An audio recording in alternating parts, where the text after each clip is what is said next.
Chapter 2. Nopit. Tears. By the time that Garamili was 8 years old, a lot had changed.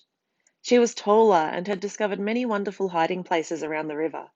But something was different.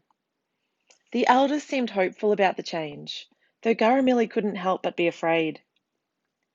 New people had been seen on Wadawurrung country, strange white figures that the elders recognized as spirits of ancestors past.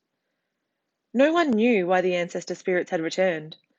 Perhaps as a warning, for protection, or to share a message. Surely it was cause for celebration.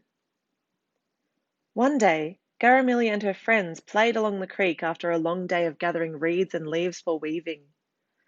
Suddenly, they saw a white man, one of the spirits the elders had spoken about. The white man was chopping down a strong tree, a beautiful tree that held many stories. Garamili was confused. Why would an ancestral spirit cut down a sacred tree, and where would the stories go if the tree was cut down? The white man spoke to them in words they could not understand. He seemed angry and scared them away.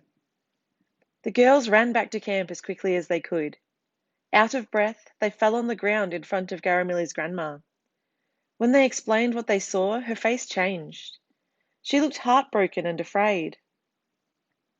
That night, the elders had a big meeting. The trees and the earth had a sadness. The elders also seemed sad.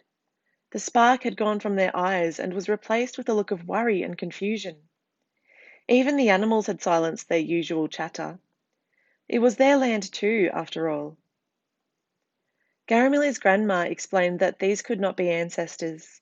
Their people would never cause harm to the Wadawurrung land.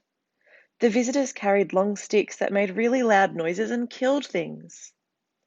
Her grandma told Garamili to keep away from them.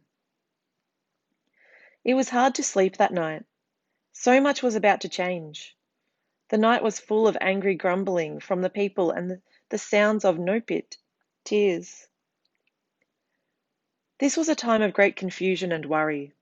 It was no longer safe to run free along the riverbank or gather food with the women. The trees kept falling down, destroyed by the white visitors.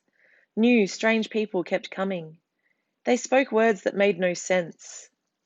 Strange lines made from sacred trees were appearing everywhere, separating the land and scaring the animals. One night, when the air was still and the stars looked sad, everyone gathered around the fire. The elders spoke. The new people must not know how they were changing the land. If they knew how to farm the land carefully like the Wadawurrung people, surely they would stop. The elders knew that they must find a way to communicate with the new people. How could the Wadawurrung people explain their ways to strangers? Nobody laughed, sang, or shared a story that night. Garamili sat and listened to the worries of her people until she could no longer keep her eyes open. Grandma picked her up and carried Garamili to her hut, wrapped her in the possum skin blanket next to her sleeping brother.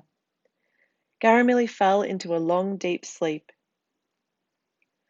When Garamili woke up, the air was crisp and new.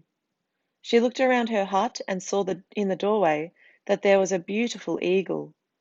He looked at her with warm, kind eyes. Slowly, Garamili wrapped her possum skin blanket around herself like a cloak, mindful not to wake her family. She crept to the door and climbed onto the back of Bunjil the eagle, knowing that she would be safe. Slowly, Bunjil spread his wings as Garamili held on tightly.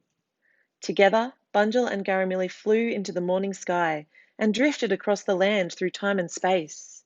A new and magical adventure was about to begin.